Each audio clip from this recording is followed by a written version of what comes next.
சம்பளம் வாங்குறீங்க, எல்லா வசதிகளும் இருக்குது.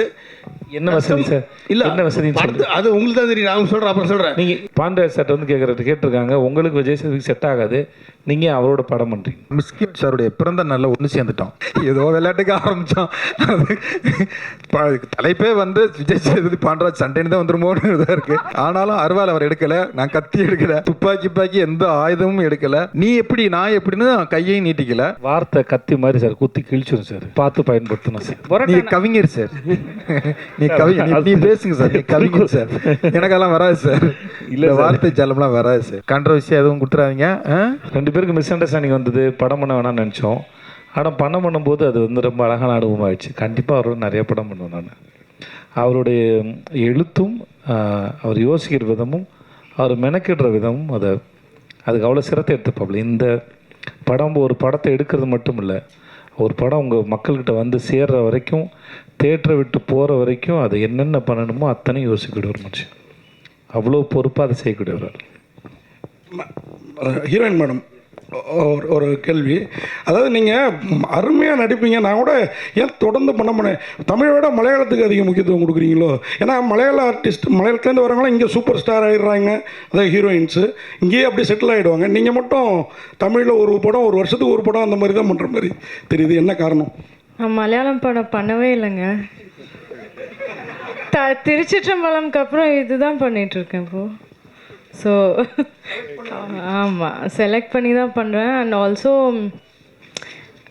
அப்படி தமிழ்லன்னு இல்லை, ஜென்ரலாகவே கொஞ்சம் ரொம்ப டைம் எடுத்து தான் நான் பண்ணுவேன். அண்ட் ஆல்சோ நான் மலையாளம்லேருந்து இல்லை, நான் பெங்களூரியன். ஸோ எல்லா பாஷையும் பேசுவேன் நான். தமிழ் வந்து மலையாளத்துக்கு விட பெட்டராக பேசுவேன் தமிழ். விஜய் சேதுபதி சார், இந்த படம் தலைவின் தலைப்பு டைரக்டரும் பேசும்போது சொல்லிட்டாரு, டைவர்ஸை பற்றி நிறைய பேசுதுன்னு. கணவன் மனைவி ரிலேஷன்ஷிப் தான் அப்படிங்கிற மாதிரி தெரியுது. ஆமாம் சார். ஒரு 5 வருஷம் 10 வருஷம் ஆகிட்டுனா கணவன் மனைவிக்குள்ள ஒரு அண்டர்ஸ்டாண்டிங் வரும். இவங்க இப்படி தான் திருந்த மாட்டாங்க, நம்ம அட்ஜஸ்ட் பண்ணணும், விட்டு கொடுக்கலாம் அப்படின்னு கணவன் மனைவிக்கு ஒரு அண்டர்ஸ்டாண்டிங் வரும். இந்த புதுசாக வரவங்களுக்கு நிறைய சண்டை பிரச்சனை, அது இப்போலாம் நிறைய டைவர்ஸ் ஆகுது. உங்களோட அனுபவத்தில் ரிலேஷன்ஷிப், கணவன் மனைவி ரிலேஷன்ஷிப் நல்லா இருக்குன்னா என்ன செய்யணும், எப்படி விட்டு கொடுக்கணும், என்ன மாதிரி போகணும்னு சொல்லுவீங்க சார்? முதல்ல இதுக்கு ஒரு பொதுவாக சொல்கிறதுக்கு எதுவும் இருக்கான்னு எனக்கு தெரியாது. ஏன்னா அது 2 பேருடைய தனிப்பட்ட பர்சனல். ஓகே, ஆனால் சில சமயம் நம்மளாம் முடிவு எடுக்கிறோம்ல, பண்ணிக்கலான்னு தோணுது, சில சமயம் சண்டை போடலான்னு தோணுது. அது டைம் கொடுத்து பார்க்கலான்னு இருக்குது, வேகமாக இல்லாமல் கொஞ்சம் டைம் கொடுத்து பார்க்கலான்னு இருக்குது. அதுவுமே அவங்களுடைய சொந்த இதுதானே முடிவு தானே ஒழிய வெளியிருந்து ஒருத்தர் சொல்ல முடியுமில்லை. பட் அவசரப்பட வேணாங்கிறது தான் அதிகபட்சம், வேறு ஒன்றும் இல்லை. கொஞ்சம் டைம் கொடுத்து பார்க்கலாமா அப்படிங்கிறது தான், வேறு ஒன்றும் இல்லை. விஜய் சேதுபதி சார், இப்போ நீங்கள் வந்து ஒரு மிகப்பெரிய பக்குவப்பட்ட நடிகர், இண்டஸ்ட்ரி பற்றி எல்லா விஷயங்களும் தெரியும். தெரியா சார்? இல்லை, தெரியும். இல்லை, நான் என்ன சொல்கிறேன்னா, ஒரு படத்துக்கு ஒரு நடிகர் கமிட் ஆகும்போது சம்பளம் வாங்குறீங்க, எல்லா வசதிகளும் இருக்குது. என்ன வசதி சார்? இல்லை, என்ன வசதி? அது உங்களுக்கு தான் தெரியும். நான் சொல்கிறேன், அப்புறம் சொல்கிறேன். நீங்கள் இல்லை என்னன்னா, படத்தில் நடிக்கும்போது கஷ்டங்கள் இருக்கும், நஷ்டங்கள் இருக்கும்.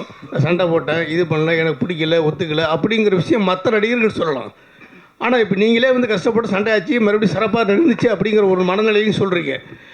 அது உங்கள் வாயிலேருந்து வரக்கூடாதுன்னு நாங்கள் எதிர்பார்த்தோம். ஐயா இல்லையா, நான் இதை தான் அது ரொம்ப முக்கியமான விஷயம்.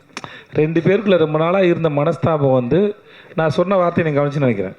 ஒரு சின்ன வயசில் 2 பேரும் ரொம்ப அழகாக ஒரு பூ மலர்றது போல் மலர்ந்தது அப்படின்னு நான் சொன்னது ரொம்ப அழகாக மலர்ந்துச்சு. ஸோ இங்கே வந்து சண்டைகளும் ரொம்ப நாள் இல்லை, அது புரிஞ்சிக்காமல் இருக்குது. 2 பேரும் ஒரு நாள் புரிஞ்சிக்கும் போது அது தலைவன் மாதிரி ஒரு அற்புதமாக படமாக வளர்ந்து நிற்குதுன்னு அதை சொல்ல வருது. இது சொல்கிறது ஒரு பிரச்சனையும் இல்லை. இப்போ எங்களை சுற்றி எங்கள் 2 பேரும் நடுவில் ஒரு 100 பேர் இருந்திருப்பாங்களா, 100 பேருக்குமே தெரியும். ஏன் இந்த படம் பண்ணும்போது பாண்டிய சார் வந்து கேட்டிருக்காங்க, உங்களுக்கு விஜய் சேதுக்கு செட் ஆகாது, நீங்கள் அவரோட படம் பண்ணுறீங்க. அப்போ 2 பேர் சமாதானம் ஆகிட்டு. 2 பேர் சமாதானம் கூட இல்லை, அப்படி ஒன்றும் சமாதானப்படுத்துற அளவுக்கு ஒன்றும் இல்லை. நடுவில் நிறைய பேர் நிறைய பேசியிருப்பாங்க, ஏதோ ஒரு சண்டைன்னு வச்சுக்கோங்களேன், அவ்வளோதான் வச்சுக்கோங்களேன். ஆனால் சொல்ல வந்த விஷயம் அதில் இல்லை. இப்படி இருந்தால் நாங்கள் ரொம்ப நேசிச்சு ரொம்ப அன்பாக அழகாக ஒரு படம் பண்ணியிருக்கோன்னு சொல்ல வந்தது தான் அதை சொன்னது. டைரக்டர் சார், இந்த படத்தில் வந்து டைட்டில் போட்டு காமிச்சிங்களா, அதாவது ஒவ்வொரு கேரக்டர் பேரும் வந்து புதுசாகவும் தமிழாகவும் இருந்துச்சு. எங்கேருந்து எடுக்கிறீங்க? இல்லை, நிறைய கேரக்டர் என் ஊரில் இருந்து எடுப்பேன். எங்கேயாவது ஒரு பயணம் பண்ணிக்கிட்டு இருக்கும்போது ஏதோ ஒரு புது பேர், பொதுவாக யாராவது சந்திக்கும் போது உங்கள் பேர் என்ன அப்படின்னு கேட்போம்ல, அவங்க சொல்லும்போது அந்த பேர் புதுசாக இருந்துச்சு அப்படின்னா நோட் பண்ணி வச்சுக்குவேன். கேரக்டருக்காகவே கொஞ்சம் கதைக்காக எப்படி தேடல் இருக்குமோ அந்த மாதிரி கேரக்டருக்காகவுமே ஒரு இது இருக்கும். ஒரு தடவை ஒரு பயணம் பண்ணிக்கிட்டு இருக்கும்போது ஈரோடு போய்கிட்டு இருக்கோம். அங்கே வந்து ஒரு கண்ணீர் அஞ்சலி போஸ்டர் இருக்குது. அதில் வந்து யோசனைவதி அப்படின்ட்டு இருந்தது. பாலாஜி சக்திவேல் சாரும் நானும் ஒன்றா போயிட்டு இருந்தேன். பாண்டியராஜ் இங்கே பாருங்கள் உங்கள் படத்தில் உள்ள கேரக்டர் மாதிரி இருக்குது அப்படின்னாரு. ஆமாம் சார்னா அப்புறம் யோசனைவதினி நான் நோட் பண்ணி வச்சுக்கிட்டு கேடிபிள் அக்கலாடிரங்களில் சிவகார்த்திகேயன் அம்மா பேர் யோசனைவதினு வச்சேன். அந்த மாதிரி சில பேர் வந்து சார் இந்த கேரக்டர் வந்து ஆவரணம் அப்படிங்கிற அந்த படத்தில் ஒரு கேரக்டர் இருக்குல்ல அப்படின்னோன்னா நான் ஒரு இடத்துல பேசிக்கிட்டு இருக்கேன். சார் இந்த பொண்ணு பேர் ஆவரணம் சார், பேர் உங்கள் படத்து பேர் மாதிரி வித்தியாசமாக இருக்குது வச்சுக்கோங்க சார் அப்படின்னாரு. அதை வந்து நோட் பண்ணிக்கிட்டேன். எங்கள் தோட்டத்தில் வந்து ஒரு அக்கா வேலை பார்ப்பவங்க, அவங்க பேர் வந்து அஞ்சுமணி. அது போன இடத்துல வந்து தேவதர்ஷினி கேரக்டருக்கு வந்து அஞ்சுமணின்னு வச்சேன். அதனால் அங்கங்கே கிடக்கிறத புறக்கி எடுத்துக்கிறது தான். டைரக்டர் சார், எனக்கு அந்த கடைக்குட்டி சிங்கத்தில் கண்ணுக்கினியால் வந்து ரொம்ப பிடிச்சி போயிரு. அது ரொம்ப ரொம்ப அழகாக இருந்தது. அது பாண்டியன் பரிசு நாவலிருந்து எடுத்த பேர் சார், சுட்ட பேர் சார். இப்போ இதுலேயுமே வந்து ஆகாச வீரன் பேர் வந்து எழுத்தாளர் இமயம் இருக்கார்ல, அவருடைய சிறுகதையில் அவங்க ஊர் குலதெய்வம் பேர் வந்து ஆகாச வீரன். அப்புறம் வந்து அந்த பேர் எனக்கு ரொம்ப பிடிச்சிருந்தது. அவருக்கு ஃபோன் பண்ணி கேட்டு அந்த சிறுகதையை நான் விலைக்கு வாங்கிக்கிட்டு அந்த ஆகாசன் வீரன் பேரையும் அந்த சிறுகதையில் உள்ள ஒரு சின்ன போர்ஷனையும் அந்த படத்தில் நான் பயன்படுத்தியிருக்கேன். எங்களுக்கு இன்னொரு சர்ப்ரைஸ் என்னென்னா, அந்த சிறுகதையிலிருந்து தான் ஆகாச வீரன் பேர் எடுத்தேன். நாங்கள் ஒரு கோயிலில் போய் ஷூட் பண்ணோம். அந்த கோயில் பேர் வந்து தூண்டிகற்பரன் பேர், ரொம்ப முக்கியமான ஒரு கோயில். அங்கே போய் பார்த்தா ஷூட்டிங் எடுத்துக்கிட்டு இருக்கும்போது ஆகாச வீரன் அப்படின்னோன்னா அங்கே உள்ள பூசாரிகளுக்கெல்லாம் பயங்கர சந்தோஷம். அந்த கோயிலில் உள்ள ஒரு பேர் பார்த்தோம்னா ஒரு விளக்கு மாடம் மாதிரி இருந்தது. அதில் ஆகாச வீரன் வம்சம் அப்படின்னு எழுதியிருந்தது. அந்த பேரத்தை நான் எடுத்து படம் பண்ணிக்கிட்டு இருக்கேன். டைட்டிலே ஆகாச வீரன்லாம் நான் எழுதினீங்களே, எல்லோரும் நிறைய பேர் எழுதியிருந்தாங்க ஆகாச வீரன் தான் டைட்டில் அப்படின்னு. அது எங்களுக்கு பயங்கர சர்ப்ரைஸாக இருந்தது. நான் எங்கேயோ எடுத்தது எந்த இடத்துல போய் ஷூட் பண்ணுறோமோ அங்கே ஒரு ஆகாச வீரன் பேர் இருக்கும்போது எங்களுக்கு பெருசாக நிறைய கனெக்ட் ஆச்சு. அப்படி தான் அங்கங்கே இருந்து எடுத்துக்கிறது தான். டைரக்டர் சார், கொத்து சொல்லுங்கள் சார். வச்சு ஒரு பாடல் முழுக்க எடுத்திருக்கீங்க. எனக்கு சார் கொத்து பரோட்டாவை வச்சு ஒரு ஆமாம் சார் எடுத்திருக்கீங்க, நல்லா இருக்குது.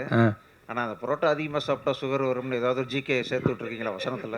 ஆமாம், கார்டு வேணால் போடலாம் சார். இல்லை, எதை சாப்பிட்டாலுமே பரோட்டா மட்டும் இல்லை சார்.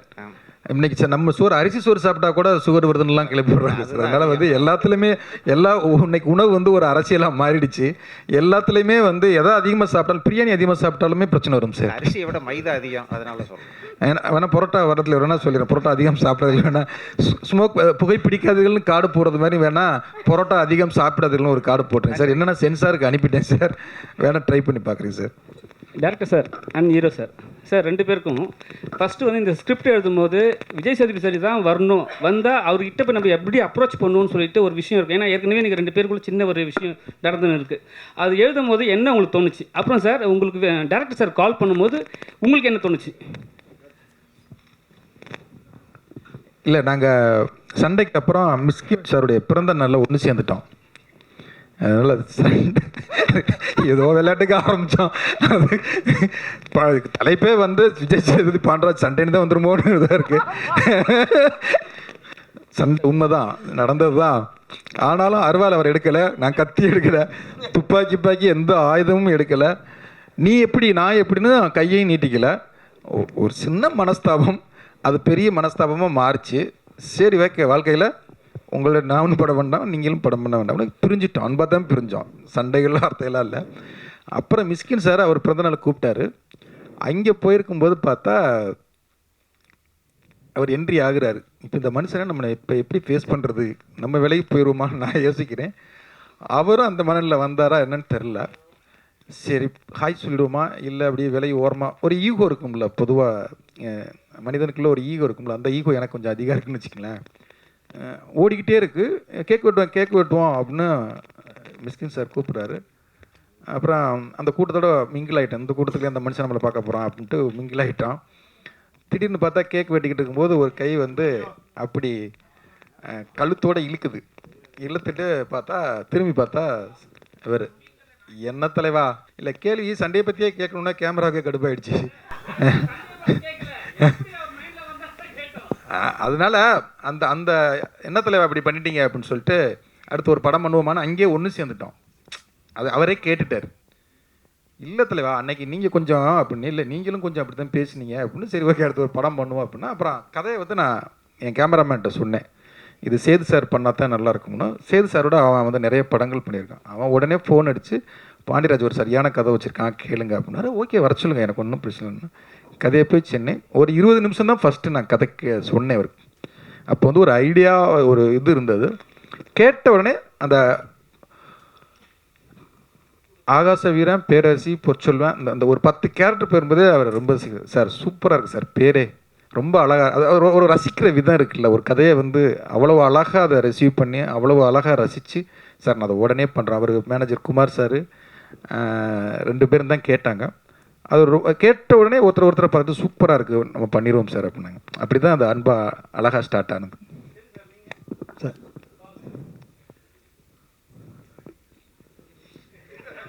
Sir Thiagarajan sir. இல்லை சார், எல்லாத்தையும் அவர் கேட்குதா, எல்லாத்தையும் சொல்லி முடிச்சிட்டார்ல. இதுக்கு மேலே சொல்கிறதுக்கு உண்மை இல்லை. சுகு சார் சொன்னாப்புல அதான் எல்லாமே சொல்லி முடிச்சா. இதுக்கு மேலே நான் என்ன பதில் சொல்கிறேன்னு தெரியல. கதையை சொன்ன உடனே அது ரொம்ப பிடிச்சி போச்சு, அவ்வளோதான். அது இவங்களுக்கும் அவ்வளோதான் சொல்லியிருப்பேன். உங்களுக்கு எல்லாம் சொல்லியிருப்பேன் கதை. உங்களுக்கு 20 மினிட்ஸ் சொல்லியிருப்பாரு ஃபஸ்ட்டு. இல்லை ஃபுல் நரேஷன் கொடுத்துருவாங்க. ஃபுல் தானே சொன்னீங்க, ஃபுல் ஸ்டோரி சொன்னீங்க.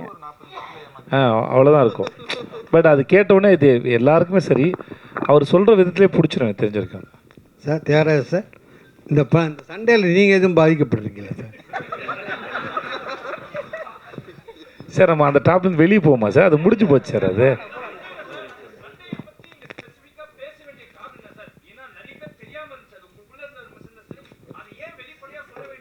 ஏன்னா நாங்களே அதை பதிவு பண்ணிக்க விரும்பணும், பின்னாடி பார்க்குறதுக்கு எங்களுக்கே இதுவாக இருக்கும்ல, அதுதான், வேறு ஒன்றும் இல்லை சார். சார் ஒரு நிமிஷம், 3 அங்கே முடிச்சுட்டு வந்துட்டு அங்கே கேட்குறாங்க. மைக் அங்கே கொடுமா, அங்கே முடிச்சுட்டு இங்கே போட்டு திருப்பி. சார் வணக்கம். பொதுவாக வந்து உலகத்திலேயே ரொம்ப ஒரு மன நிம்மதி உள்ள மனிதர்கள் வாழக்கூடிய நாடுகள்னு ஒரு 10 சொல்கிறாங்க. அந்த 10 பின்லாந்து, நார்வே இந்த மாதிரி. அங்கே இருக்கக்கூடிய ஒற்றுமை என்ன அப்படின்னா, கடவுள் மறுப்பாளர்கள் அதிகம், அடுத்தது விவாகரத்துகள் அதிகம். ஆனால் தமிழ் சினிமாவில் பார்த்தீங்க அப்படின்னா, இந்த ஒரு தம்பதி அப்படின்னாலே அவங்க விவாகரத்தே பண்ணக்கூடாது அப்படிங்கிற மாதிரி தான் வருது. அது வந்து யதார்த்த மனநிலைக்கும் ஒரு பெண்ணுரிமைக்கும் எதிரான ஒரு மனப்போக்கா, அது எப்படி இருந்தாலும் அட்ஜஸ்ட் பண்ணி தான் ஆகணும் அப்படிங்கிற மாதிரியான ஒரு ஒட்டுமொத்தமாக கேட்குறேன், உங்கள் படம்ட்டு கேட்கல. அப்படி இல்லாமல் இயல்பான ஒரு விஷயத்தை கொண்டு வந்தால் என்ன சார்? முதல்ல நீங்கள் ஒட்டுமொத்தமாக கேட்கலாம், நாங்கள் எங்கள் படத்தில் தான் பதில் சொல்ல முடியும். இந்த படத்தில் நாங்கள் வந்து டிவர்ஸ் பண்ணக்கூடாதுன்னு பேசலை. நாங்கள் ஒரு கதாபாத்திரத்தை எடுத்து அதுக்குள்ளே இருக்க இஷ்யூ தான் ஹேண்டில் பண்ணியிருக்கோம். ஸோ அந்த சுச்சுவேஷன் வரும்போது என்னவா இருக்குது, என்ன முடிவு எடுக்கிறாங்க சொல்லியிருக்க மொழியை. அப்புறம் இது வந்து நாங்கள் பெண் சுதந்திரத்துக்கு அகைன்ஸ் எல்லாம் நாங்கள் செய்யவே இல்லை. அது ஒருத்தர் தனிப்பட்ட சுதந்திரம் தானே ஒழிய அதை பற்றி நாங்கள் கமெண்ட் பண்ணல. நாங்கள் எப்பவுமே ஒரு கதை சொல்லும்போது அதில் கதாபாத்திரங்கள் வருது, அந்த கதாபாத்திரம் அதுக்கு என்ன ரியாக்ட் பண்ணுறாங்க அதை பற்றி தான் சொல்கிற மொழியை. இப்போ நீங்கள் சொல்கிற மாதிரி எடுத்துக்கின்னு வச்சுக்கோங்களேன், அது அவங்களுடைய சொந்த வாழ்க்கை என்ன பிரச்சனை, அவங்க ஏன் விவகாரத்துக்கு போனாங்க, அந்த பிரச்சனை எடுத்து நாங்கள் கன்வின்ஸ் பண்ணல. நாங்கள் இன்னொருத்தர் வாழ்க்கை பிரச்சனை எடுத்து நாங்கள் கன்வின்ஸ் பண்ணி இது கட்டாயம் சேர்ந்து வாழணும்னு சொல்ல வரலாங்க. இந்த பிரச்சனையும் இவங்களை பற்றி தான் பேசுகிறோம். ஓகே தானே sir? Thank you sir. So Nithya Menon, உங்களுக்கு கொஷின். ஸோ நீங்கள் தமிழில் படங்கள் ரொம்ப சூஸியாக பண்ணுறதா கேள்விப்பட்டோம். அண்ட் இந்த படம் ஜென்ரலாக நீங்கள் சூஸியாக படங்கள் பண்ணுறீங்க. ஸோ டிரெக்டர் பாண்டியராஜ் கதை சொல்லும்போது உங்களை ரொம்ப அட்ராக்ட் பண்ண விஷயம் வந்து கதை, ஃபஸ்ட் எடுத்துன கதையா இல்லை விஜய் சேதுபதி பாண்டியராஜ் காம்பினேஷனா, என்ன விஷயம்? இல்லை 100% கதை தான் எனக்கு ஃபஸ்ட் முக்கியம். ஆனால் ஓகே. அண்ட் அதே மாதிரி நீங்கள் வந்து நேஷனல் வாங்கினதுக்கப்புறம் ஒவ்வொரு இயக்குநர்களும் கதை சொல்ல வரும்போது ஆரம்பிக்கிற விஷயம் என்ன, இந்த படம் பண்ணவங்க உங்களுக்கு கண்டிப்பாக ஒரு அடுத்த நேஷனல் அவார்டு கன்ஃபார்ம் அப்படின்னு ஆரம்பிக்கிறாங்களா, எப்படி ஆரம்பிக்கிறாங்க? ஏன்னா ஜென்ரலாக ஒரு ஹீரோனை கதை சொல்லும்போது உங்களுக்கு மேடம் இல்லை, நான் கதை சொல்லும்போது அவங்க நேஷனல் அவார்டு வாங்கலைங்க, நான் அப்படி சொல்லவே இல்லை. முன்னாடி தான். ஸோ இந்த படத்துக்கும் நாங்கள் எதிர்பார்க்கலாம், நேஷனல் அவார்டு எதிர்பார்க்கலாமா? ஏன்னா நீங்கள் சமயம் பண்ணியிருக்கீங்கன்னு சொன்னாங்க. அது என் கையில் இல்லையே. சரி, ஒரு கொஸ்டின் விஜய் சேதுபதி உங்களுக்கு. ஸோ ஜென்ரலாக ஒவ்வொரு ஹீரோயினும் பாலாஜி தானே? ஆமாம், பாலாஜி ரொம்ப நாள் கழிச்சு பார்க்குறேன் நினைக்கிறேன். ரொம்ப வருஷம் கழிச்சு பார்க்குறேன் உங்களை. ரொம்ப நாள் கழிச்சு நான் வரேன். ரொம்ப வருஷம் ஆச்சு, பார்த்து ரொம்ப வருஷம் இருக்கு. ஆமாம், எப்படி இருக்கீங்க? நல்லா இருக்கும் பாலாஜி. தேங்க்யூ. இப்போ நான் ராஜ் டிவியில் ஹெட்டாக ஒர்க் பண்ணுறேன்.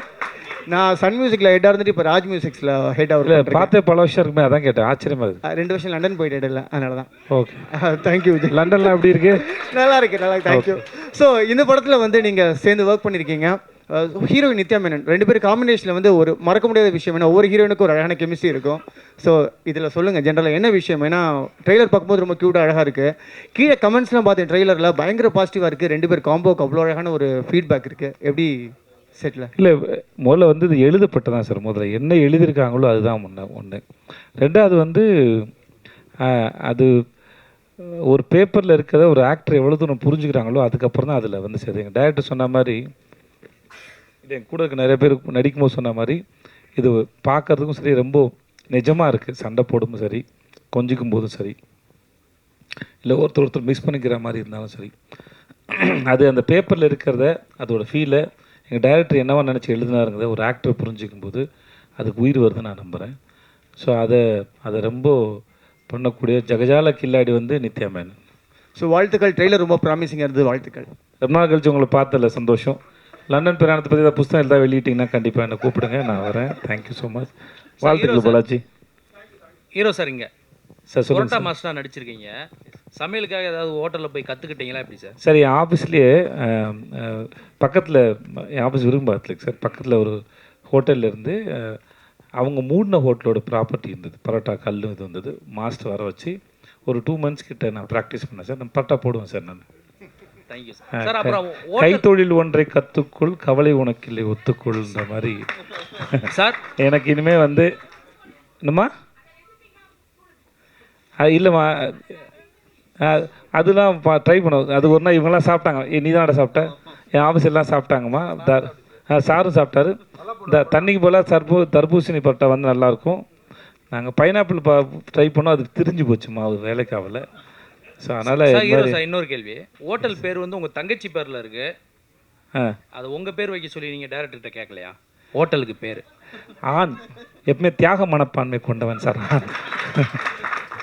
தான் நேசிக்கும் பெண்களுக்காக சகோதரியோ தாயோ மனைவியோ மகளோ அவர்கள் பேரில் வச்சு அவங்கள மனம் குளிர வைக்கிறது தான் நம்மளுடைய சந்தோஷம் சார். அதனால் ஸோ ராகவர்த்தினி பேரரசி ஆனதான் படத்தில் பிரச்சனை சார். அது படம் பாருங்க, உங்களுக்கு தெரியும் சார். பாண்டியராஜன் சார், இங்கே சார் லெஃப்ட். எங்கிட்ட உங்கள் எனக்கு ரைட்டு. சாரி சரி. இந்த தலைவன் தலைவி டைட்டில் அதுவே ரொம்ப கேட்சியாக இருக்குது. அது மாதிரி உங்களோட படத்தில் மட்டும்தான் இவ்வளோ பெரிய ஒரு நட்சத்திர பட்டாளங்கள் இவ்வளோ பேரையும் வச்சு வேலை வாங்குறது எப்படி? ஒவ்வொருத்தருக்குமே ஒரு இம்பார்ட்டன்ஸ் சார். கடைசியாக ஒரு சீன் அவர் கூட மனசில் நிற்கிற மாதிரியான கேரக்டர் வைஸும் சரி, அந்த பேர் வைஸுமே சரி, அதுக்கான அந்த ஹோம்ஒர்க் பற்றி சொல்லுங்கள் சார். இல்லை, அது ஒவ்வொரு கதை எழுதும்போதும் இந்த படத்தில் 10 கேரக்டருக்கு மேலே இல்லை ஒரு 5-6 கேரக்டருக்கு மேலே இருக்கக்கூடாதுன்னு தான் எழுதுகிறேன். ஆனால் அது நிறைய வந்து சேர்ந்துருது. அப்புறம் சேர்ந்ததுக்கப்புறம் அந்த கேரக்டர்களுக்கு ஒரு முக்கியத்துவம், ஏன்னா நம்மளை நம்பி வந்திருக்காங்க. அது ஒரு சீனா 2 சீனாங்கிறது இங்கே முக்கியமே கிடையாது. ஏன்னா தமிழ் சினிமாவில் வந்து நிறைய படங்களில் ஒரு சீனு நடிச்சுட்டு ஒரு படம் ஃபுல்லாக நடித்தவங்கள விட பேர் வாங்கிட்டு போகிறவங்களாம் இருக்கிறாங்க. அப்போ அந்த ஒரு சீனில் இல்லை 2 சீனில் அவங்களுக்கு என்ன முக்கியத்துவம் கொடுக்குறோம் அப்படிங்கிறதுக்காக அதில் ஒரு ரைட்டிங்காக நான் ஷூட்டிங் போகிறது ரொம்ப ஈஸியாக எடுத்துடுவேன். ஆனால் ஷூட்டிங் போகிறதுக்கு முன்னால் ரைட்டிங் வந்து நான் அதுக்கு ஒரு டைம் எடுத்துக்குவேன். ஃபஸ்ட்டு ஒரு வெர்ஷன் எழுதுவேன், அது 2வது வெர்ஷன் 3வது வெர்ஷனா. இப்போ அந்த தலைவன் தலைவி வந்து 18வது வெர்ஷன் தான் படமாக எடுத்திருக்கோம். நான் சேதுபதி சார்ட்டே காமிச்சேன். ஏன்னா ஃபஸ்ட்டு ஒன்று தோன்றது பூரா எழுதிடுறது, அப்புறம் 2வது கொஞ்சம் ஃபில்ட்ரு பண்ணுறது, அப்புறம் அதுக்கு 3வது வெர்ஷனில் வந்து இன்னும் கொஞ்சம் பெட்டர்மெண்ட் பண்ணுறது. ஃபஸ்ட்டு ஹீரோ ஹீரோயினை மட்டும் ஃபோக்கஸ் பண்ணி போகிறது, அப்புறம் அடுத்தடுத்த கேரக்டர்னா லேயராக ஒரு டைம் எடுத்துக்குவேன். எழுத்துக்கு தான் எனக்கு அதிகம் டைம். ஏன்னா ஷூட்டிங் எனக்கு ஏன் இவ்வளோ ஸ்பீடாக போகிறேன்னா, எனக்கு நான் ஸ்கிரிப்டில் எனக்கு பேப்பர் வந்து தெளிவாக இருக்குது எனக்கிட்ட. அதனால் வந்து நான் ஈஸியாக போயிடுறேன், ஓடுறதுக்கு எனக்கு ஈஸியாக இருக்குது. அதனால் எனக்கு ஷூட்டிங்க்கு முன்னால் ப்ரீ ப்ரொடக்ஷனில் வந்து நான் தெளிவாக கேரக்டர் எழுதுறதுனால எனக்கு ஈஸியாக இருக்கும். டேரக்டர் சார், அப்புறம் விஜயண்ணா நீங்களும் இப்போ வந்து நீங்கள் டைட்டில் வச்சுக்கிறீங்க, பின்னாடி ஒரு ஹார்ட் எப்பவுமே ரெண்டு பேரும் அப்போ தான் கரெக்டாக இருக்கும். அது 2 கத்தி வச்சுருக்கீங்க. எப்போவுமே வந்து ஹஸ்பண்ட் ஒய்ஃப்குள்ள சண்டை வந்தால் கருந்தி ஏதாவது ஒரு சட்டி தான் பறக்கும். கத்தி வச்சுக்கிறீங்க, எதனால்? வார்த்தை கத்தி மாதிரி சார், குத்தி கிழிச்சிடும் சார், பார்த்து பயன்படுத்தணும் சார். ஆனால் அப்புறம் வந்து அதை சொல்லுவாங்க சார், தீனால் சுட்டப்புன்னு உள்ளாரும் மாறாதே நாவினால் சுட்டவடு, அது மாதிரி தான் சார். ஆனால் அப்புறம் வந்து நீ கவிஞர் சார், நீ பேசுங்க சார், நீ கவிஞர் சார். எனக்கெல்லாம் வராது சார், இல்லை வார்த்தை ஜாலம்லாம் வராது சார். அப்புறம் யார் ஒரு படத்துக்கு மொத்தமாக எழுதி முடிச்சுட்டு. ஏன்னா அப்புறம் வந்து பரோட்டானா தமிழ் சினிமாவில் சூரி, அதுக்கப்புறம் வந்து விக்ரம் வேதாவில் வந்து நீங்கள் எப்படி பரோட்டா சாப்பிடணும்னு சொல்லி கொடுத்துருப்பீங்க. இப்போ இதில் வந்து எப்படி செய்யணும்னு கற்றுக் கொடுப்பீங்களோ? தர்மபுரியில் பரோட்டா சாப்பிடக்கூடாதுன்னு சொல்லியிருக்கேன் டாக்டரை வந்து. ஆமாம்மா, இல்லை சார், என்ன பதில் சொல்லி முடிக்கல, அடுத்து நீங்கள் தான் சார். இல்லைங்க சார், எனக்கு ஒரு நிமிஷம் சார். இதில் வந்து என்ன சார் பரோட்டா எப்படி செய்யணும்னு சொல்லியிருக்கேன் சார். ஆமாம், அந்த சுவையாக இருக்கும், பார்த்து சாப்பிடுங்க, பத்திரமா சாப்பிடுங்க அப்படின்னு சொல்லியிருக்கேன் சார். கவலைப்படாதீங்க, நீங்கள் சொன்னதை ஞாபகம் இருக்குது சார். அதனால் இல்லை, சாப்பிட்றது உங்கள் இஷ்டம், விற்கிறது எங்கள் வேலை. உங்கள் உடம்பு மேலே உங்களுக்கு அக்கறைலாம் எங்களுக்கு எதுக்கு இருக்கணும் அக்கறை சொல்லுங்கள் பார்ப்போம், இல்லையா? இன்றைக்கி தான் எல்லா இடத்துலையும் முன்னாடி விட இது நான் இப்போது சில சமயம் தோணும், சோஷியல் மீடியாலாம் வந்து நிறையா இப்படி வருதுன்னு தோணும். ஆனால் பல சமயத்தில் என்னவாக இருக்குன்னா, உங்களுக்கு எல்லாத்த பற்றியும் ஒரு பக்கம் உருட்டுகள் இருந்தாலும் ஒரு பக்கம் வந்து அதோட அவேர்னஸும் அது இருக்குது. அது சாப்பிட்டா என்ன ஆகும் அப்படின்னு வயிற்றுக்கு இப்போது ரீசெண்டாக ஒரு இன்ஸ்டாவில் ஒன்று பார்த்தேன் சார். வயிற்றுக்குள்ளே நீங்கள் கண்டது போட்டு அமைச்சுன்னா வயிற்றுக்குள்ளே இருக்கிற சாப்பாட்டுக்கும் வயிற்றுக்கு நடக்கிற இன்ட்ராக்ஷன்ஸ்லாம் ஒருத்தர் வீடியோ பண்ணியிருப்பேன். அவர் பேர் மறந்துட்டேன் நான். ஒன்றுனா அதுக்கு மேலே கூல்ட்ரிங்க்ஸை குடிச்சு, அதுக்கு மேலே சிகரெட்டை பிடிச்சி உள்ளே வந்து அது வயிற்றுக்குள்ள என்ன நடக்குதுன்னு இன்ட்ராக்ஷனில் ஒரு இன்ஸ்டாவில் ஒரு வீடியோ பார்த்தேன். ஸோ இப்போ வந்து நிறைய அவேர்னஸ் க்ரியேட் பண்ணுறாங்க உங்களுக்கு எல்லாத்த பற்றியும். அவர் வந்து பேசினார், ஒரு ஊரில் வந்து ஏதோ ஒரு நாட்டில் வந்து மன நிம்மதியோடு இருக்கிறதுக்கான காரணம் ஸ்வீடனில் சொன்னாங்க. ஸோ இப்படி நீங்கள் எதை வேணால் தேடலாம். ஸோ இப்போ முன்னாடி மாதிரி உங்களுக்கு ஒரு விஷயத்தை கொண்டு போய் ஒருத்தரை சேர்க்க வேண்டியதை விட அறிவு சார்ந்து, அக்கறை சார்ந்து உங்களுக்கு என்ன தேவையோ அது அவைலபிளாக இருக்குது. அது நீங்கள் தாராளமாக பார்த்து எடுத்துக்கலாங்கிறது நீங்கங்கிறது நான் எனக்கும் சேர்த்து தான். எனக்கு என்ன தேவையோங்கிறது அது என்னோடய சாய்ஸில் இருக்குது. முன்னாடி மாதிரி ஒருத்தர் வந்து உங்களை கரெக்ட் பண்ண முடியாது. நீங்களாக அவேர்னஸ் வந்துடும், நமக்கே தெரியும், பார்த்தா தெரிஞ்சுக்கலாம், நம்ம கையில் தான் இருக்குது. ஸோ அப்படி தான், அது வேறு ஒன்றும் இல்லை சார். இயக்குனருக்கு ஒரு கேள்வி சார். படத்துக்கு தலைவன் தலைவி அப்படின்ற பேருக்கான காரணம் என்ன? கீழே வந்து ரக் லவ் ஸ்டோரின்னு வேற போட்டிருக்கீங்க. எங்கிட்ட இருக்கீங்க? யார்? இங்க சார் நீங்க அது அவருக்கு ஏற்ற மாதிரி மேட்ச் பண்ணி கை வர காமிச்சிங்க சார். நீங்கள் தலைவன் தலைவி அப்படின்னு ஒரு டைட்டில் வச்சுட்டு கீழே ரக் லவ் ஸ்டோரின்னு வேற வச்சிருக்கீங்க. அந்த பேருக்கான காரணத்தை கொஞ்சம் சொன்னீங்கன்னா நல்லா இருக்கும். ஏன்னா தலைவன் தலைவின்னு சொல்லிட்டீங்க, கீழே ரக் லவ் ஸ்டோரின்னு வேற போட்டிருக்கீங்க. அதுதான், நீங்கள் படம் பார்த்தீங்கன்னா தெரியும் அது எப்படி ரக்கடாக இருக்கும் அப்படிங்கிறது. வந்து சில வீட்டில் நீங்கள்லாம் வீட்டில் கொடுத்து வச்சுருப்பீங்கன்னு நினைக்கிறேன், கொஞ்சம் சாஃப்டான லவ் ஸ்டோரியாக இருக்கும்னு நினைக்கிறேன். சில குடும்பங்களில் வந்து கொஞ்சம் ரக்கடாக நடக்குது, டக்குன்னு பாத்திரத்தை எடுத்து அடிச்சிடுறாங்க, ஏதோ ஒரு இது நடந்ததில்ல, அந்த மாதிரி இந்த கப்புள்ஸ் வந்து கொஞ்சம் ரக்கடாக டீல் பண்ணிக்குவாங்க. டைட்டில் டீசர் இருக்குல்ல சார், அதான் சார், அதுதான் சார் அந்த சண்டை தான் சொல்ல வருது. சும்மா சாதாரணமாக இனிமேல் ஏதோ பரோட்டா போட்டால் கூட அந்த சமயத்தில் கூட சண்டை வந்துடுது சார், அவ்வளோதான் சார். அது அந்த அந்த ரக்குடுக்கான அதை ஃபஸ்ட்டு வந்து இது டாம் அண்ட் ஜெர்ரி லவ் ஸ்டோரின்னு வைக்கலான்னு இருந்தோம். 2 பேருக்குள்ள அந்த இதை வந்து Tom and Jerry love story அப்படின்னு வைப்போம். அதை விட ரக்குடு இப்போ கேள்வி கேட்குறீங்க பார்த்தீங்களா, அது டாம் அண்ட் ஜெர்ரி லவ் ஸ்டோரினா கடந்து போயிருப்பீங்க. இப்போ அது கேள்வி கேட்குறதுக்கு ஒரு யோசிச்சதுக்கு ஒரு பலன் இருக்குது பார்த்தீங்களா, அதுக்காக வச்சோம் சார். டைரக்டர் சார், இப்போ ஆக்சுவலாக இப்போ ஒரு நிமிஷம் சார், ரொம்ப நேரம் அவர் கேட்டு முடிச்சிட்டோம். சொல்லுங்கள் சார்.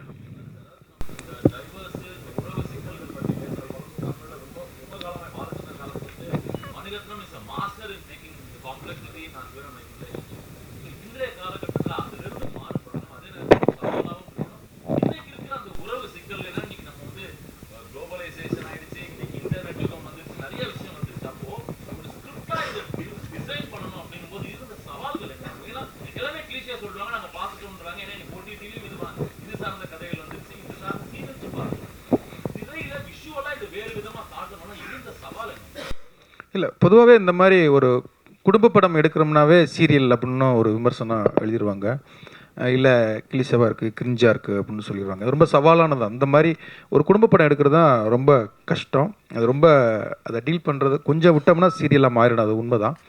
இந்த படமும் ஒரு கணவன் மனைவி உறவை எடுத்து பேசும்போது கொஞ்சம் விட்டோம்னா ட்ராமாவாக மாறிடும். அதுதான் சொல்லலை, ரைட்டிங்க்குன்னு டைம் எடுத்துக்கிட்டேன். அதை நீங்கள் படம் பார்க்கும்போது தெரியும், நிறைய கனெக்ட் ஆகக்கூடிய விஷயங்கள் நிறைய வந்து அதுக்குள்ளே இருக்கும். இன்னொன்று, இதை வந்து இப்போ நீங்கள் இந்த வருஷமே எடுத்துக்கிட்டிங்கன்னா பார்த்தீங்கன்னா குடும்பஸ்தானாக இருக்கட்டும், லப்பர் பந்தாக இருக்கட்டும், டூரிஸ்ட் ஃபேமிலியாக இருக்கட்டும், மாமன், எல்லாமே வந்து குடும்ப படங்களுக்குள்ளே மக்கள் வந்து விரும்பி பார்க்க ஆரம்பிச்சிட்டாங்க. நிறைய உறவுகள் வந்து என்னதான் பிரிஞ்சிருந்தாலும் தனித்தனியாக இருந்தாலும் அவங்களுக்குமே ஒரு திருவிழாவோ ஒரு கல்யாண இதுவோ ஒரு சடங்கோ ஒரு தேவைப்படுது. அந்த மாதிரி வந்து உறவுகள் வந்து என்றைக்குமே அதை வந்து தவிர்க்கவே முடியாது. இன்றைக்கி இல்லை, அது பாசமலர் காலத்து மட்டும் இல்லை, கடைக்குட்டி சிங்கம் காலம், தலைவன் தலைவி காலம் கிடையாது. இன்னும் 10 வருஷம் சென்றும் இந்த படங்கள் ஜெயிச்சுக்கிட்டே தான் இருக்கும். ஏன்னா நம்ம எல்லாருமே எமோஷ்னல் இடியட்ஸ் தான், எமோஷ்னலுக்கு நம்ம அட்டாச் பண்ணிடுவோம். இப்போ நான் சமீபத்தில் வெளியில் வந்து ஒரு ஃபாரின் போயிருந்தேன், அங்கே 2 டால்ஃபினை வச்சு ஒரு ஷோ பண்ணியிருந்தாங்க. அந்த டால்ஃபின் வந்து அதுக்கு உணவு அந்த டைம் வரைக்கும் போட்டு கொடுக்காம வச்சுருப்பாங்க போல். அந்த அந்த 2 மீனை தூக்கி போடுவாங்க, வந்து டபக்குன்னு பிடிக்கும். அதுக்கப்புறம் ஒன்று சொல்லுவாங்க, அது போய் டைவ் அடிக்கும், பலூனை கொண்டு வந்து மேலே போடும். ஒரு ஷோ பண்ணிக்கிட்டே இருக்காங்க. ஆனால் ஒவ்வொரு தடவை அது பண்ண அந்த 2 மீன் பீஸை தூக்கி போட்டுக்கிட்டே இருப்பாங்க. அந்த மீன் பீஸுக்காக அது அவங்க சொல்கிறத பூரா கேட்குது. அது பயங்கர எமோஷனாக இருந்தது. அது 2 பேரை அதோடைய மூக்கில் வச்சுக்கிட்டு அதை தலையில் வச்சுக்கிட்டு சல்லுன்னு கொண்டு போய்கிட்டு இருக்கு. அந்த சீன்லாம் பார்க்கும்போது எனக்கு பொலன்னு கண்ணீர் கொட்டிருச்சு. ஏன்னா அவ்வளோ எமோஷனாக இருந்தது. திரும்பி பார்க்கனே அங்கே ஒரு ஃபாரின் லேடி அவங்க அழுதுகிட்டு இருக்காங்க. அதுதான் எமோஷன். அப்போ எமோஷன் வந்து நீங்கள் டைட்டானிக் ஜெயிச்சதாக இருக்கட்டும், அவதார் ஜெயிச்சதாக இருக்கட்டும், இப்போ இன்றைக்கி குடும்பஸ்தான் ஜெயிக்கிறதா இருக்கட்டும், டூரிஸ்ட் எமோஷன் வந்து எப்போவுமே நமக்கு வந்து முக்கியமானது. நம்ம எல்லாருமே வேர்ல்டு வைடு அது கனெக்ட் ஆகும். அது இந்த படத்தில் நிறைய கனெக்ட் ஆகிருக்கு. அதான் ஷூட்டிங் பார்க்குறவங்க எல்லாருமே வந்து இது எங்கள் ஸ்டோரி, இது எங்கள் அண்ணன் கதை மாதிரி இருக்குது அப்படின்னாங்க. அப்போ நம்ம ஈஸியாக அந்த குடும்பத்துக்குள்ளே வந்துடுறோம்ல, அதை கண்டிப்பாக ஜெயிக்கிறதுக்கான எல்லாமே இருக்குதுல்ல. சார் இயக்குனர் சார், இங்கே கோடங்கி பேசுகிறேன். வணக்கம். நல்லா இருக்குல்ல? நல்லா இருக்கேன் சார். சார் ஆக்சுவலாக வந்து இப்போ தமிழ் சினிமாவுடைய சமீபத்திய ட்ரெண்ட் என்னென்னா பேன் இண்டியா ஃபிலிம், இல்லைனா வந்து பயங்கரமாக அடிதடி, வெட்டு குத்து, ரத்தம் எல்லாமே பார்த்தீங்கன்னா அந்த மாதிரியான படங்களாக போயிட்டு இருக்கும்போது நீங்கள் பெரும்பாலும் ஃபேமிலி அஃபெக்ஷனாகவே நிறைய படங்களை கொண்டு போயிட்டு உறவு விஷயங்களை, உறவு சிக்கல்களை எப்படி நம்ம வந்து ஒருத்தருடைய அந்த அஃபெக்ஷன் எப்படி அப்படின்றத தொடர்ந்து பண்ணிக்கிட்டே வரீங்க. இன்றைக்கி இருக்கிற தயாரிப்பாளர்களும் இந்த மாதிரி உறவு சிக்கல் படம் இல்லைனா வந்து ஒரு ஃபேமிலி அஃபெக்ஷன் படம் எடுக்கிறதுக்கு தயாராகவே இல்லைன்னு தான் சமீபத்திய படங்கள் நமக்கு உணர்த்துது. பெரிய பிரபலங்கள் இப்போ நம்ம சேதுபதி அவர்கள் மாதிரிலாம் பெரிய நடிகர்கள்லாம் பெரும்பாலும் பார்த்தீங்கன்னா அவங்க ஒத்துக்கிறாருன்னா எல்லா படத்துக்கும் ஒத்துக்கிறார். அதாவது என்னென்னா நல்ல கண்டென்ட் இருந்தால் ஒத்துக்கிறாரு. மற்ற பெரும்பாலான நடிகர்கள் வந்து பேன் இண்டியாவாக இருக்கணும், அந்த லாங்குவேஜ் இந்த லாங்குவேஜ் எல்லாரையும் போட்டுட்டு இருக்காங்க இல்லையா. இந்த கதையை இவ்வளவு ஒரு நல்ல ஒரு ரிலேஷனாக கரெக்டாக ஃபேமிலியாக இருக்கிற அஃபெக்ஷன் கதையை எப்படி தயாரிப்பாளரை எப்படி நீங்கள் இம்ப்ரெஸ் பண்ணீங்க? இந்த கதையை எப்படி வந்து சார் ஒத்துக்கிட்டார் தயாரிப்பாளர் சார்? இல்லை, அவங்க ஏற்கனவே விசுவாசம் பண்ணியிருக்காங்கல்ல, அதுக்காகத்தான் இந்த கம்பெனிக்கு நாங்கள் வந்தோம். இந்த கதை அப்படிங்கும்போது குமார் சார் ஒரு 3 ப்ரொடியூசர் சொன்னார். ஆனால் இந்த கதையை வந்து உடனே அவங்க ஒத்துக்குவாங்க அப்படின்னு நாங்கள் இருந்ததுக்கு, ஏன்னா அவங்க பண்ணதுக்குள்ளே அதை இது எல்லாமே இருக்குது. இல்லை, அன்றைக்கி வந்து ப்ரொடியூசர் ஒத்துக்க மாட்டாங்கலாம் கிடையாது. இன்னொன்று பாண்டியராஜ்னா பசங்க வச்சு தான் படம் பண்ணுவார்னு ஒன்று இருந்தது. அதை உடைக்கிறதுக்காக கஷ்டப்பட்டு போய் பண்ணால் இப்போ குடும்ப படங்கள் மட்டும்தான் பண்ணுவார்னு இருக்குது. இதையுமே உடைக்கணும் அப்படின்னா நான் சேது சார்கிட்ட வேற ஒரு கதை ஒன்று சொல்லி வச்சுருக்கேன். அது சுத்தமாக ஃபேமிலியாக இருக்காது. ஆனால் தயாரிப்பாளர்கள் வந்து உங்களுக்கு குடும்ப கதை நல்லா வரும் சார், நீங்கள் குடும்பம் பண்ணுங்கன்னு தான் கேட்குறாங்க. என்னைக்கு மீட் பண்ணுற ப்ரொடியூசர்ஸ், ஹீரோஸ் எல்லாமே அது குடும்ப கதைகள் தான் இது பண்ணுறாங்க. அதனால் ஹீரோக்கள் வந்து குடும்ப கதைகளை அவாய்ட் பண்ணுறதோ ப்ரொடியூசர்ஸ் அவாய்ட் பண்ணுறதோ கிடையாது. அது எல்லாருக்குமே வந்து இன்றைக்கி தலைவன் தலைவி பயங்கரமாக ஓடிடுச்சு அப்படின்னா எல்லா ஹீரோலுமே இதே மாதிரி ஒன்று. இப்போ கடைக்குட்டி சிங்கம் ஓனதுக்கப்புறம் சிவகார்த்திகன் வந்து சார் கடைக்குட்டி சிங்கம் மாதிரியே ஒரு படம் பண்ணுங்கிறது தான் நம்ம வீட்டு பிள்ளை.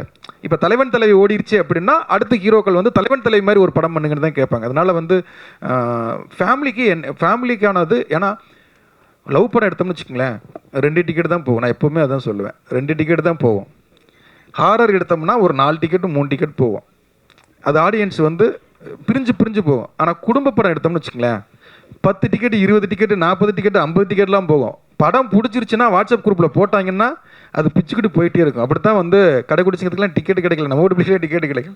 அதே மாதிரி அதுக்குன்னு ஒரு ஆடியன்ஸ் இருக்காங்க. அந்த ஆடியன்ஸ் தான் நம்ம இந்த படத்துக்கான இது. அவங்கள டார்கெட் பண்ணுறது எங்களோட இதுவும் கண்டிப்பாக இது. அதாக இது ஃபேமிலி படம்னு மட்டும் கிடையாது. எதுக்கு ரெக்கட் லவ் ஸ்டோரி போட்டிருக்கோம்னா இது லவ் பண்ணுறவங்களுக்கு நிறைய கனெக்ட் ஆகும். ஏன்னா ஃபர்ஸ்ட் ஹாப்பில் வந்து லவ் எபிசோடு வந்து நிறைய வச்சுருக்கோம். ஆஃப்டர் மேரேஜுக்கு முன்னால் பிஃபோர் மேரேஜ் வந்து நிறைய சீன்ஸ் இருக்குது. அதனால் எல்லாருக்குமான படம் அது கண்டிப்பாக இருக்கும்.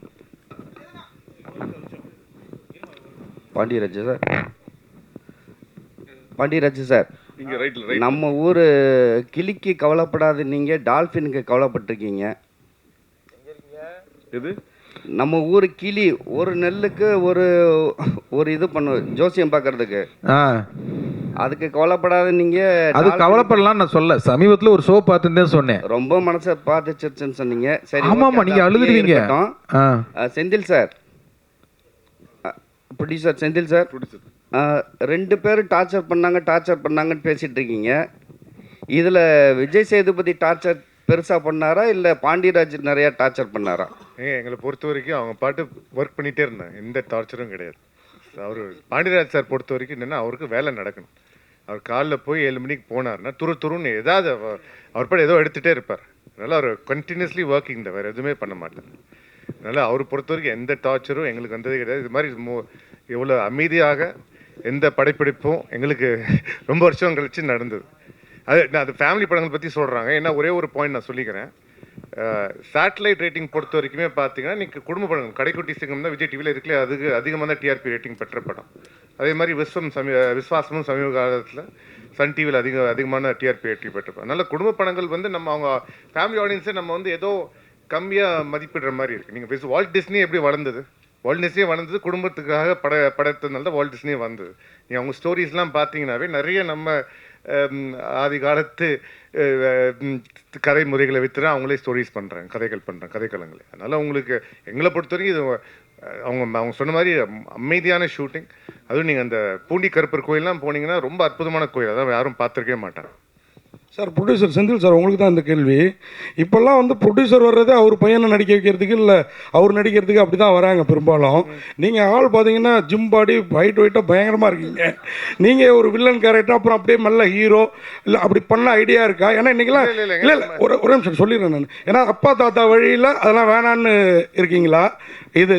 ஏன்னா எங்களை மாதிரி யூடியூபர்ஸுக்கு இன்றைக்கி ஒரு முகம் ஏதாவது ஸ்க்ரீனில் காட்டினோம்னா நல்லா என்ன ரிவ்யூ நல்லா போட்டாலும் கெட்டதாக போட்டாலும் 300 பேர் 500 பேர் தாண்ட மாட்டேங்கிறாங்க. எங்களுக்கு சினிமா மாஸ் தேவைப்படுது. இன்றைக்கி வெளியில் வந்து நடிகராக இருந்தால் தெரிகிற அளவுக்கு மற்றவங்க தெரிய மாட்டேங்கிறாங்க.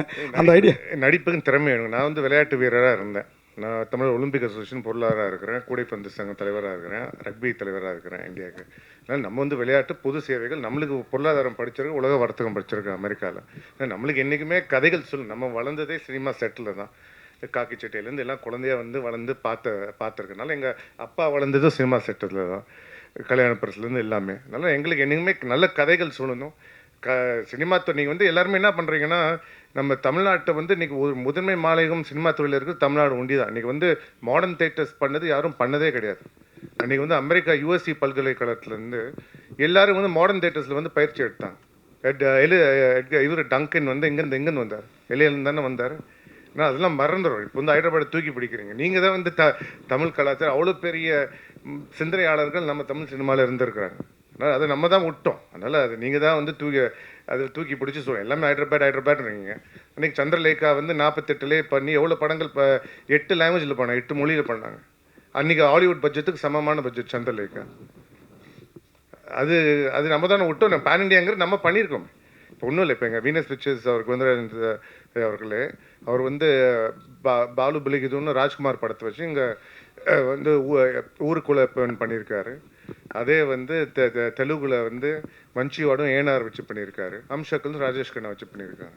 அதே மாதிரி அமர் தீபம்ங்கிற படத்தை இந்தியில் அப்போ தேவானந்த் வச்சு எடுத்திருக்காங்க, சிவாஜி ஃபிலிம்ஸ் கூட சேர்ந்து. ஸோ நிறைய விஷயங்கள் நம்ம பண்ணியிருக்கோம். நம்ம தான் வந்து பழைய கதையை நம்ம தூக்கி பிடிக்கல. ஹைதராபாத்காரங்க தூக்கி பிடிக்கிறாங்க, நம்ம பண்ணுறது கிடையாது. அதான் விஷயம். சார் சரி சார், உங்களுக்கு ஒரு கொஸ்டின். ப்ரொடியூசர் செந்தில் சார் பேசுகிறப்போ, அவர் தான் பேசினார்னு நினைக்கிறேன், பேசுகிறப்போ உங்களை வந்து டென்சில் வாஷிங்டன் ஏதோ சொன்னார், சைனாவில் ஹாங்காங்கில். அப்படி இப்போ இந்த மாதிரி படம் பண்ணுறப்போ அதையும் மனசில் வச்சு பண்ணுவீங்களா? ஏன்னா இப்போ இது ஃபேமிலி சப்ஜெக்ட்டு. மகாராஜா அங்கே வந்து பெரிய லெவல் போயிருக்கு. அடுத்து அந்த ரசிகர்களுக்கு திணி போடணும் இல்லையா? இந்த படங்களும் அங்கே செல்லுபடி ஆகுமா? சார் மகாராஜா அங்கே செல்லுபடி ஆகும்னு தெரியாது சார் எனக்கு. ஓகே, என் கிளைகள் எங்கே பிறந்தாலும் வேறு என் மண்ணில் இருக்கிறது தான் சார் ரொம்ப பிடிக்கும் எனக்கு. ஸோ அதனால் இது என் இடம், இது என் ஊர், என் மொழி, என் மக்கள். ஓகே, எப்போ படம் பண்ணாலும் என்னோடய கணக்கு இங்கே தான் இருக்கும். என் ஊரில் என் மக்களுக்கு பிடிக்குதான்னு பார்ப்போம். மற்றபடி நான் ஹிந்தியில் படம் பண்ணுறேன் அப்படின்னா அந்த மொழி பேசுகிறவங்களுக்கு பிடிக்கும், அவ்வளோதானே ஒழிய. ஏன்னா அவங்களுக்கு அந்த வாழ்க்கை பழக்கம், நமக்கு இந்த வாழ்க்கை பழக்கம். ஸோ ஆனால் நான் என் ஊரில் படம் பண்ணும்போது அது என் மக்களோட தொடர்பில் இருக்கணும், அது கனெக்ஷன் பண்ணணும். இது இங்கே ஒரு படம் பண்ணி அது எல்லாருக்கும் போகிற மாதிரி அப்படின்னு யோசிக்கும். சில கதைகள் அப்படி அமையும். அந்த கதைகள் தான் சில சமயம் இப்போ நீங்கள் பேன் இண்டியா ஃபிலிம் இங்கே பண்ணுறாங்க, கேட்டாங்க ஒரு கேட்டார் ஒருத்தர். சில கதைகள் வந்து எங்கே வேணால் அது வாட்டுக்கு பிரயாணம் பண்ண முடியும். சில கதைகள் அது மண் சார்ந்திருக்கு. இன்னமும் அங்கே போனால், நான் ஒரு நாள் விக்ரம் டப்பிங் போயிருந்தபோது ஒருத்தர், அவர் பீகார்காரர்னு நினைக்கிறேன், அவர் அங்கே டப்பிங் ஷோ வேலை பார்க்குறவர். அவர் கருப்பன் படத்தை வந்து ஃபோனில் தீவிரம் பார்த்துட்ருக்காரு. ஏன்னா அதோட அப்போ அப்போ என் படத்தை பார்த்துருந்தாரு. என்னை பார்த்தோன்னே சொன்னாப்புல, உங்கள் படத்தை பார்த்துருக்கேன்னு சொன்னார்.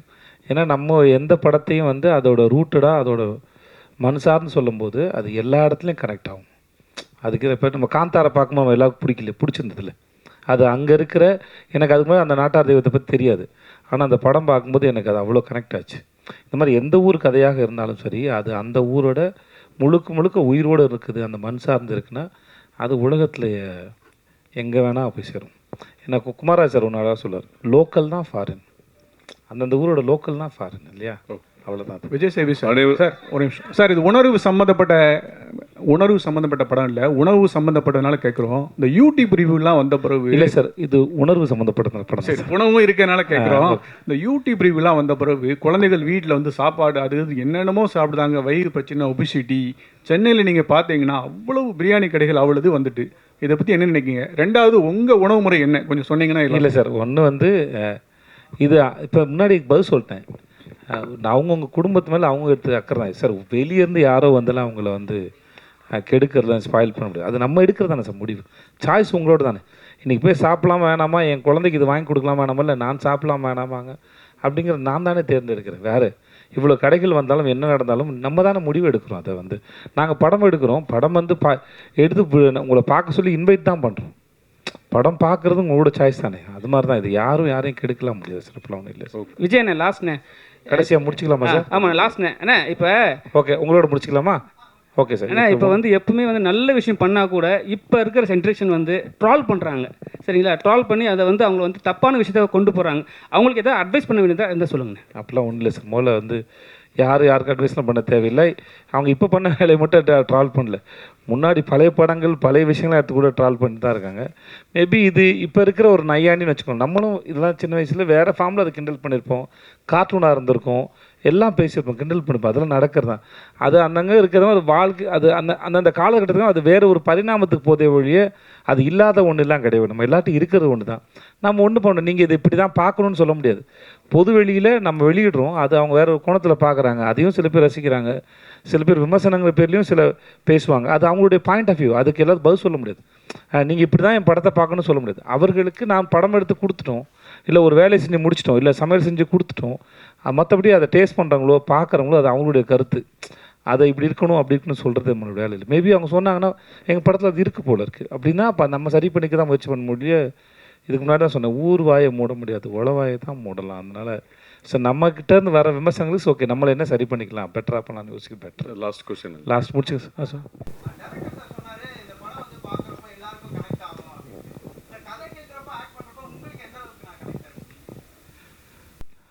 எனக்கு எவ்வளோ கனெக்ட் ஆகுதுங்கிறது படம் பார்த்தீங்கன்னா உங்களுக்கு தெரியும். ஏன்னா அது வந்து ஒரு எப்படி சொல்கிறது, நாங்கள் இந்த படத்தில் வந்து 3 செட்டு, இந்த 3 இடம் வந்து முக்கியமாக மேஜராக ஒரு 3 இடம் இருக்குது. நிறைய இடத்துல ஷூட் பண்ணியிருக்கோம், மேஜராக 3 இடம் இருக்குது. நித்யாவோட வீடு, என் வீடு, ஹோட்டலு, அப்புறம் கோயில், மற்றது நிறைய இடத்துல இருக்குது. பட் இங்கே வந்து நாங்கள் ஷூட் பண்ணும்போது நாங்கள் எல்லோரும், நான், நித்யா, தீபாக்கா, இப்படி எல்லோரும் ஷூட் முடிச்சதுக்கப்புறம் அந்த செட்டு இருக்கு இல்லையா, அந்த செட்டு அந்த வீடை விட்டு பிரிய முடியல. ஆக்சுவலாக வந்து டைரக்டர் சொல்லிட்டு இருந்தார், அந்த ஹோட்டலில் பேரரசி ஹோட்டலில் வந்து பிரிக்கும்போது ராகவர்த்தியா இப்போ ராகவர்த்தி ஹோட்டலில் பிரிக்கும்போது பிரிக்கிற வீடியோ எடுத்து அனுப்பியிருக்காங்க, அதையே பார்க்க முடியலன்னு. ஸோ அவ்வளோ தூரம் எமோஷனல் ஆகிடுச்சு. இந்த இந்த இந்த படத்துக்கான கதாபாத்திரங்களும் போட்ட செட்டும் சரி, எங்கள் படம் எடுத்த நாங்கள் பேசிக்கிட்ட வசனங்களாக இருக்க சொல்லி அது ஏதோ அது ஒரு லைஃப், அது ஒரு லைஃப். அது இப்போ வந்து முடிஞ்சிடுச்சு. பட் எங்கள் ஞாபகங்களில் மட்டும் அது இருக்கிறது வந்து ரொம்ப நல்லாயிருக்கு, ஒரு அழகான அனுபவமாக இருக்குது. அதான் முன்னாடி சொன்னேன், ஒரு நம்ம நீண்ட தூர பிரயாணத்தில் இப்போ நான் இவ்வளோ 50-60 படம் பண்ணியிருக்கேன்னா அதில் எனக்கு முக்கியமான சில இடங்கள் ஞாபகங்களான சில இடங்கள் இருக்கும். அடிக்கடி நம்ம போய் சில விசிட் பண்ணுவோம்ல, இப்போ ஸ்கூல் டேஸில் சில மெமரிஸ்லாம் ரீவிசிட் பண்ணுவோம். என் பள்ளிக்கூடம் சைடு போகும்போலாம் ரீவிசிட் பண்ணுவோம். இப்போ நான் தூண்டிகருப்பு கோயில் போனாலோ, அழகு கோயில் பக்கத்தில் போனாலோ, இல்லை அந்த ஆனமலை பக்கத்தில் போனாலோ, இந்த மனசு உடனே போயிட்டு இந்த இடத்துக்கு போய் ரவுண்ட் அடிச்சு அந்த பிரயாணத்தில் போய் ரவுண்ட் அடிச்சிட்டோம். அது ஷூட் முடிச்சுட்டு நான் வேறு எதுக்கு மதுரைக்கு போனேன். கரெக்ட், நான் வெப் சீரிஸ் ஷூட்டுக்கு போனேன். அப்போ அவருக்கு ஃபோன் பண்ணேன், சார் நான் மதுரைக்கு வந்துட்டேன், ஹோட்டல் தங்கியிருக்கேன், அதே ஹோட்டல் தங்கியிருக்கேன் சார், ஆனால் நாளைக்கு காலைல நம்ம ஷூட்டுக்கு போவேங்கிற ஆர்வத்திலே மனசு இருக்குது சார் அப்படின்னு சொன்னேன். ஸோ அந்த அளவுக்கு இந்த கதையும் வேலை பார்த்த அனுபவங்களும் அப்படி இருந்தது. ரொம்ப நன்றி உங்கள் எல்லோரும்.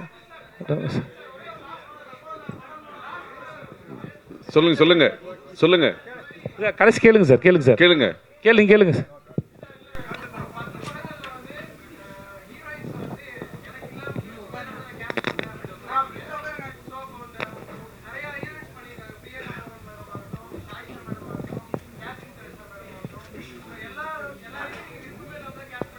இல்லை விருப்பம் இல்லை விருப்பமே இல்லாமல் அப்படி இல்லை. நம்ம நினைக்கிறது ஒன்றா இருக்கும். அவங்க சம்பளம் ரீதியாக ஒரு பிரச்சனைகள் இருக்கலாம், அவங்க கால் ஷீட்டு பிரச்சனையாக இருக்கலாம், அந்த மாதிரி அமையாமல் இருந்தது. மற்றபடி விருப்பம் இல்லாமலாம் ஒர்க் பண்ணுறது கிடையாது. எல்லா கேரக்டருமே அது ஹீரோயின் மட்டும் கிடையாது. இப்போ இந்த படத்தில் வந்து அரசாங்கம் கேரக்டர் வந்து செம்பன் வினோத் பண்ணியிருக்காரு. ஃபஸ்ட்டு வந்து நாங்கள் பேசுனது வந்து மிஸ்கின் சார். அவர் ட்ரெயின் படத்துக்கு ரிலீஸுக்காக அவர் ஃபைனல் இருக்கிறதுனால அவரால் அந்த படத்தில் பண்ண முடியல.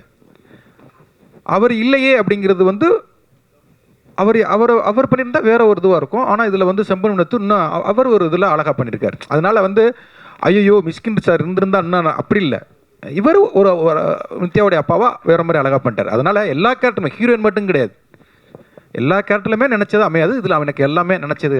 இப்போ இந்த படத்துலையும் மிஸ்கின் சார் அமையாதுங்க ஒரு இது தானே. அதனால் அப்படிலாம் இல்லை, எல்லாரோடையும் விருப்பப்பட்டு தான் இது பண்ணேன். பிடிக்காத ஹீரோயின் அப்படின்னு எதுவும் எழுதிட வேண்டாம். அதே மாதிரி தயாரிப்பாளர்களையும் எதுவும் எழுதிட வேண்டாம். அது வந்து அமைகிறது தான். கால் ஷீட் பிரச்சனையாக இருக்கலாம். ஓகே, அனைவருக்கும் நன்றி. அண்ணா ஒரே ஒரு நிமிஷம், ஒரே ஒரு எல்லா ப்ரெஸ்ஸுக்கும் ஒரே வருது. இவர் பேர் ரோஹன். இவர் பேர் ரோஹன். இவர் வந்து இந்த படத்தில் தம்பிக்கண்ணா அப்படிங்கிற கேரக்டரில் விஜய் சேதுபதி சாருடைய தம்பியாக அந்த படத்தில் நடிச்சிருக்காரு. நல்ல ஒரு திறமையான பையன். நல்ல ஒரு இடத்துக்கு வரக்கூடிய எல்லா திறமைகளும் எல்லாமே இருக்குது இந்த படத்தில். என்னால் முடிஞ்ச அளவுக்கு அவர் கேரக்டராக கொஞ்சம் இருந்த கேரக்டரை விட அவருடைய நடிப்பை பார்த்துட்டு கொஞ்சம் டெவலப் பண்ணியிருக்கோம். எங்களுக்கு எப்படி சப்போர்ட் கொடுப்பீங்களோ அதே மாதிரி ரோகனுக்கும் சப்போர்ட் கொடுங்க. கண்டிப்பாக இவன் வந்து ஒரு நாள் இதே ஸ்டேஜில் ஹீரோவாக உங்கள் முன்னால் நிற்பான். நீங்கள் இப்போவே அதை அவனுக்கு அங்கீகாரம் நீங்கள் கொடுங்க. நன்றி, ரொம்ப தேங்க்யூ. உங்கள் வந்து எல்லாருக்கும் நன்றி. கான்ட்ரவர்சியாக எதுவும் கொடுத்துடாதீங்க.